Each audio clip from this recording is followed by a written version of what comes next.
That has nothing to do with my prophet. Please just stop it. It doesn't make any sense. That's not the message he sent. That's not what he meant. That's not why he came. So you can claim as much as you want to, but I assure you the man I follow was not the same. See, I know a man who forbade the cutting down of a plant, who even spoke against those who had burnt an ant. So why is it that I simply can't understand how we claim to follow the same man? I mean, I know a man who forbade us from harming the innocent, saying he who does so would not only be prohibited from paradise, but he would not even smell its scent. So please tell me how what you're doing has anything to do with the message that he sent. This is the man who forbade us from even scaring cattle with a knife, saying you have no right to let the animal die twice.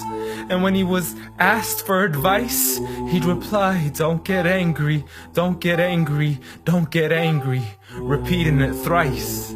See, I know a man who called to patience first, even to those who had treated him the worst. And when he was asked to invoke Allah's wrath, he said, I was not sent to curse, but rather as a mercy to the earth. Matter of fact, the entire universe, meaning everything that was made. See, this is a man whom the clouds would rush to shade, a man to whom the trees would sway and the birds would flock to seek his aid. For they knew he was a man of justice, a man who would never betray, a man who could be trusted even by those who had wanted him slain. See, Anas bin Malik served him for 10 years and not once had he heard him complain.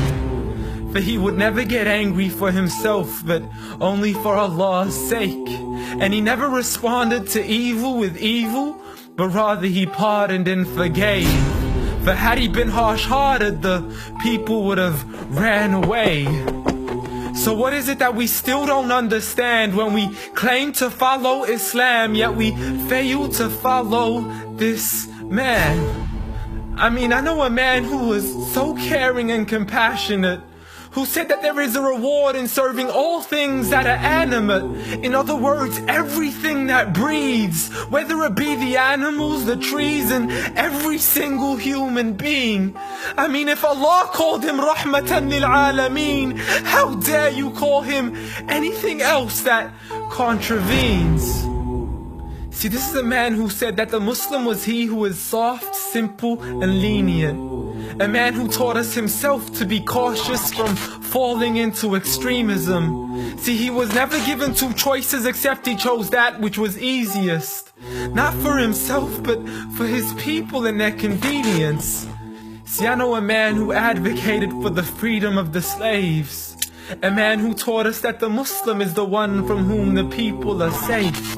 Not only from his hands, but even from the words that he says.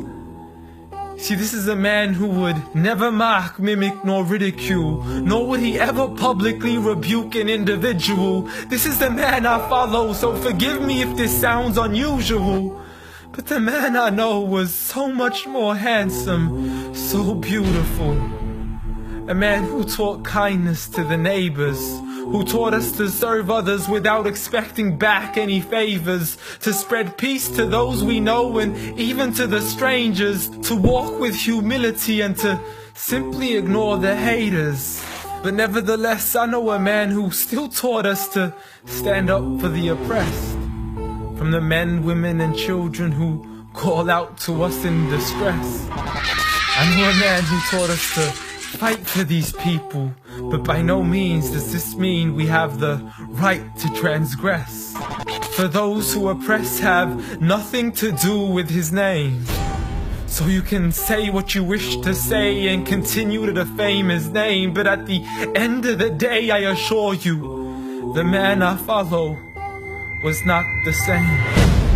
Muhammad sallallahu alayhi wa sallam.